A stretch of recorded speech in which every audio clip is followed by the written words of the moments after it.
قال نوح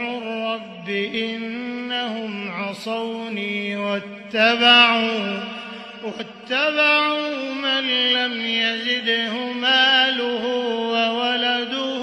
إلا خسارا ومكروا مكرا كبارا